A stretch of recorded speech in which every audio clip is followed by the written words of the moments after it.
everyone, and welcome back to the Horror Channel. Today we have a disaster story, and the tagline for this video is "The Terrifying Last Minutes of John F. Kennedy Jr." Now, on one of the JFK videos that we did with Mr. Ballin, someone told me, and I can't remember who the hell it was, that there was a family curse that surrounded the Kennedys. So obviously JFK Jr. has obviously died at some point, then maybe this curse is true. Let's find out what it's about.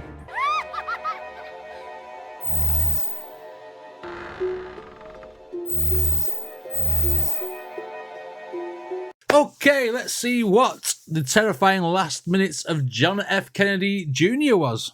Didn't even know there was a junior who died. Let's go. On July 16th, 1999, the Kennedy curse struck again. There you go! The Kennedy curse! That's what she's talking about. The plane the former president's son was piloting came crashing down, making him yet another Kennedy to be struck by the terrible misfortune that plagued the family. Right, okay. But was it fate, coincidence, or something more ominous at play? Let's find out. JFK Jr. was born into a life of fame. Just weeks before his birth, his father was elected president of the United States. So now my wife and I prepare for a new administration and for a new baby. Thank you. He grew up surrounded by the walls of one of the most famous buildings in the world, the White House. Right. But tragically, he would only get to spend his first 3 years of his life with his father. President Kennedy was assassinated in Dallas, Texas on November 22nd, 1963. A photographer caught the incredibly sad image of a young boy, John F. Kennedy Jr., saluting his father's coffin as it was carried past him at his funeral 3 days later. That's heartbreaking, that. And I know the story of JFK and why he couldn't get out the way when he got shot. Because when the gunshots fired, he had something to do with something wrong with his bones in his body. So he was wearing like a girdle type thing. It was like that kept his body straight. So when he got shot, he didn't move. He didn't flop over. When everyone else ducked, he couldn't duck. So he actually got shot twice with the assassination. I can't remember the guy's name who shot him, but I know it was because he had something on that was keeping his body straight because of his like crumbling bones sort of thing. So I did know that at least, but I mean, I didn't know anything about his son. The funeral of his father took place on his 3rd birthday. JFK Jr. grew up in the limelight. He was aware of his family's fame and yet sought to become his own man. John worked in a variety of different jobs throughout his career, beginning in the Office of Business Development in New York, where he later became deputy director. His interest in law began in 1988, where he worked as a summer associate in a Los Angeles law firm. After failing the bar exam twice, he became an assistant district attorney in New York in 1990. He vowed to never give up and was determined to continue sitting the exam until he finally passed on his 3rd try in 1990. So he had graduated from Brown University and New York University Law School and won his first case as a prosecutor in 1991. His romances with several high-profile celebrities were widely publicized. He went out with Madonna? His romances with several high-profile celebrities were widely publicized, and in 1996, he settled down and married Calvin Klein publicist Carolyn Bassett. His wife struggled with the persistent paparazzi that her new life brought. She claimed that she could not even secure a job without people suggesting that she only was able to do so due to the fame of her husband. Well, that comes with the territory when you're with someone famous, isn't it? Every time you make something of your life or you try and get something on your own, someone else tries to knock you down by saying, you're only riding on his fame, or it's only because of his money you've done this, or it's only because people know him that you're going to get this, blah, blah, blah, blah, blah. You know what I mean? Sometimes, it is just on merit, and people don't see that because people like a story, people like scandal. Scandal sells stuff. Without people suggesting that she only was able to do so due to the fame of her husband. Every move they took was documented by the press, and it reportedly took a toll on their relationship. Even so, the couple remained strong. In the late 1990s, John began flying lessons. It was something he had been eager to do since he was a small boy. His sister had been wary of his decision to learn to fly, but there was nothing she could do to stop him. He learned to fly at the Flight Safety Academy in Vero Beach, Florida. He was awarded his pilot's license in April 1998, and he bought a Piper Saratoga light aircraft the following year. It was a 6-seater single-engine plane that he had purchased from the company Airbound Aviation. But them little planes like that, when you look how they're made and look how thin they are, do you know what I mean? No, you wouldn't catch me. I don't like flying in the best of times. I don't like flying full stop. And I wouldn't voluntarily learn to fly one. Cedar single-engine plane Not that he for had me, purchased not from today. the company Airbound Aviation, but it was a doomed plane. Less than 3 months later, on July 16, 1999, John, his wife Carolyn, and his sister-in-law Lauren Bassett headed to Essex County Airport near Fairfield in New Jersey. John and Carolyn had been invited to his cousin, Rory Kennedy's wedding in Hyannisport, Massachusetts. Right. They agreed to fly via Martha's Vineyard to drop Lauren off before continuing on their journey. But tragically, the three never reached their destination. Wow. That day had been like any other day. John had had lunch with the editors of his magazine, George. He had worked out at the gym and left work to pick up his sister-in-law. At 1 p.m., he had also called Essex County Airport to ask them to get his plane ready. After spending the afternoon shopping, Carolyn met the other two at the airport later than planned. Traffic had been heavy, and night was now drawing in. John was a very safety-conscious individual. Earlier in the week, he had told a friend that he was nervous about making the trip to Martha's Vineyard due to his inexperience. Yeah, he had canceled a shouldn't have flight done he it. had been scheduled to take only a few months before due to poor flying conditions. That evening, as he looked out at the night sky, he had his doubts that time too. But the two women had schedules to keep. He didn't want to let them down, and he convinced himself that he could make the journey safely. I mean, if it looks sketchy weather-wise, but because these two women are saying, like, we've got schedules to keep, it's better to get there alive than not at all, isn't it, basically? I mean, he should have gone with his gut. I mean, I don't even know what happened yet, but, I mean, he should have gone with his gut and stayed grounded. He didn't want to let them down, and he convinced himself that he could make the journey safely. Another pilot at the airport, Kyle Bailey, who helped prepare his plane for the flight, was worried about the intensifying weather conditions. He himself was supposed to fly to Martha's Vineyard, but decided against it. Well, there you go. There was a thick fog settling in the air, and with darkness now pressing upon them, visuals were severely hampered. Dark and Something foggy. else that was later considered of some significance was the fact that JFK Jr. was recovering from a broken ankle. So dark, foggy, sketchy, windy. He's got a broken ankle. The universe there is telling you not to fly this plane. End of story, isn't it? You know what I mean? Hey, Leo, how's it going, mate? Long time no see. Significance was the fact that JFK Jr. was recovering from a broken ankle. It had been in a plaster cast ever since a hang gliding accident a few weeks before. This had grounded him, but now the cast had been removed, and he felt confident to fly the plane once more. He climbed aboard his small aircraft and into the cockpit. The two women sat in the row behind him. John had only been a licensed pilot for just over a year when he took over the controls of what in retrospect was his last and fatal flight. Wow, he had just okay. 300 hours under his belt. It's not His a lot, that, is instructor it? later admitted that John was often confused about which instruments he should be looking at and when. He offered to accompany John on the flight as his co-pilot, but John insisted that he wanted to do it alone. Being up there in the cockpit, he was free from all the media attention. He could focus on flying and forget about his worries. Free from his life in the He felt fit end. to fly the plane solo. This proved to be his biggest mistake, and as they took off at 8:38 p.m., darkness engulfed the small aircraft as John tried to navigate his way to their first destination. So it's going dark as well. And he's going to his destination on 300 hours of flight time, taking on all them conditions that are against him.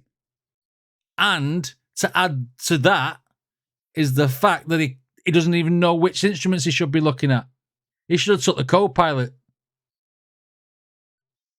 The small aircraft as John tried to navigate his way to their first destination. Visibility at Martha's Vineyard had reduced to 6 miles. John's recently acquired license only permitted him to fly in conditions where visibility was 5 miles or more. He was not qualified to fly solely with the use of the aircraft's dials.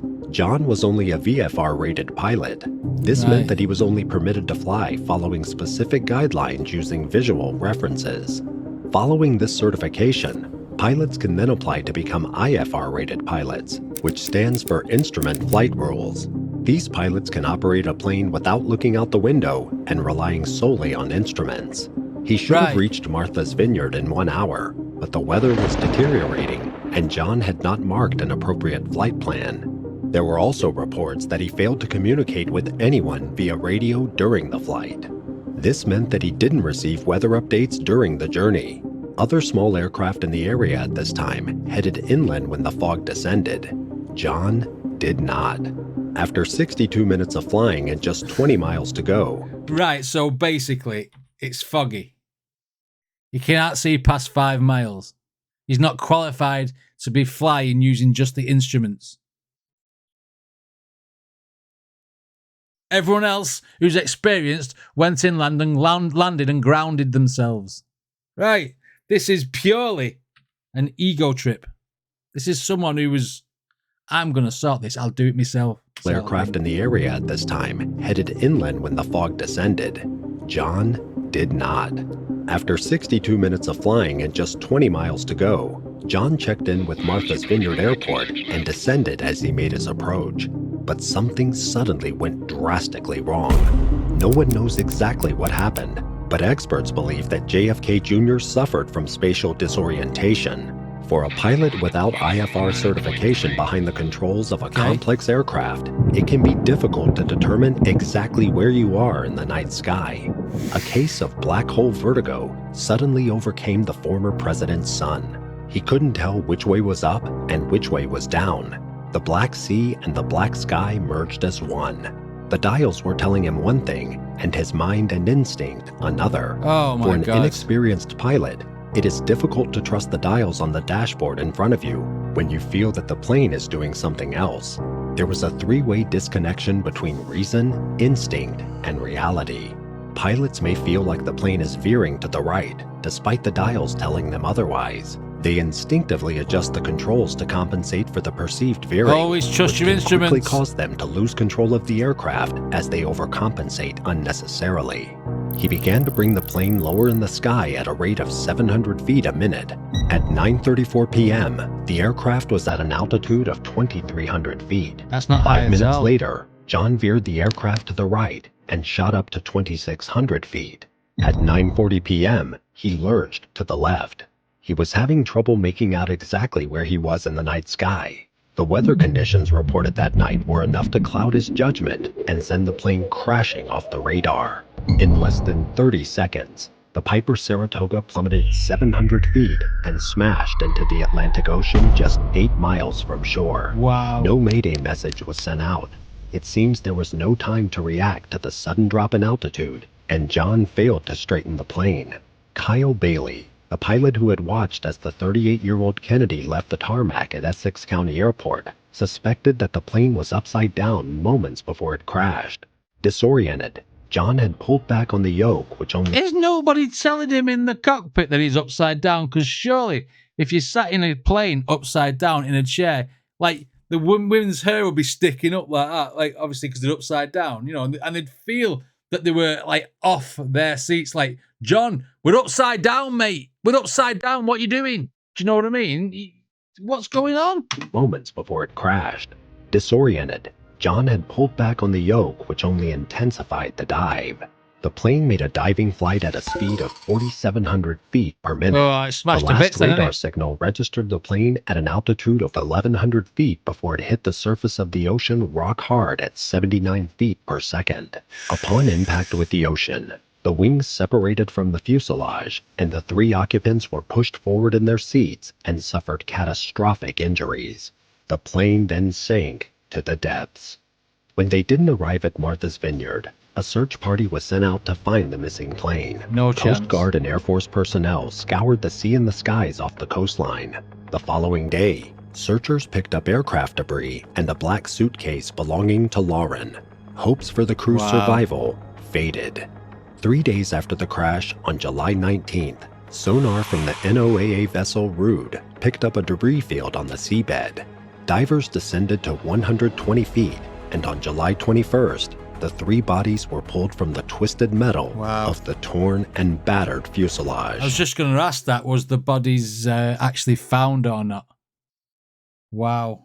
Okay. So that was complete and utter disregard for his own life and everyone else's life by going out in them conditions, basically. So it's all on his fault. It's all his fault. There's no other two ways about it. Bodies were pulled from the twisted metal of the torn and battered fuselage. All three of them were still strapped in their seats. An autopsy revealed that they had all died on impact due to multiple traumas. Yeah. News spread around the world, and headlines read that the Kennedy curse had struck once more. It was a tragic end to the three young adults.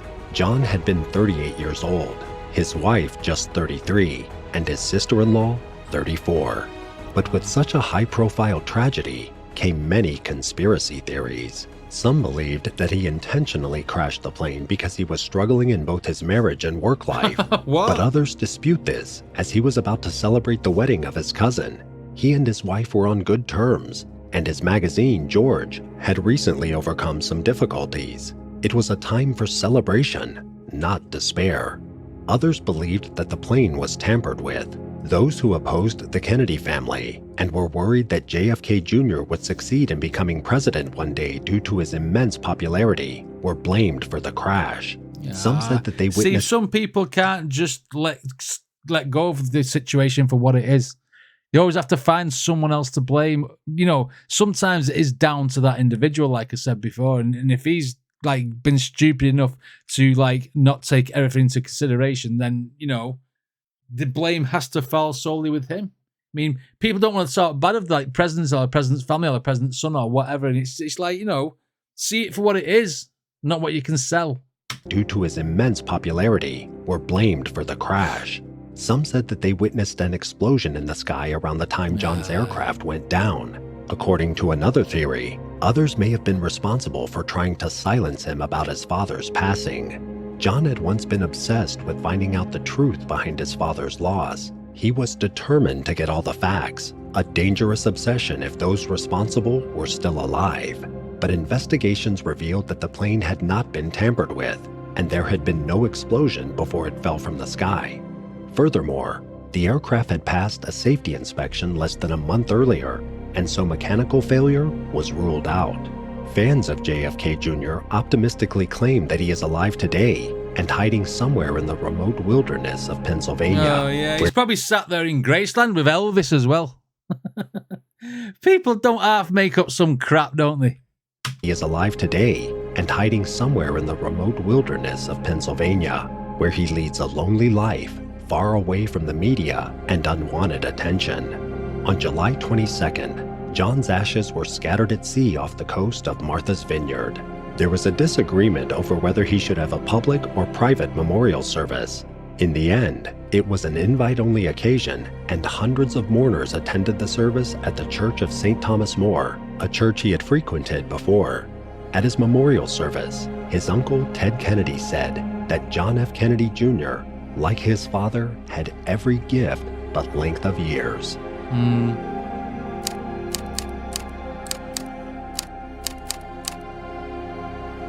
Thanks for watching this story. Don't forget to like and subscribe and turn on your notification bell to stay updated on more. Yeah, if you do like this disaster story, then go and subscribe to, I think it's called Disaster Stories.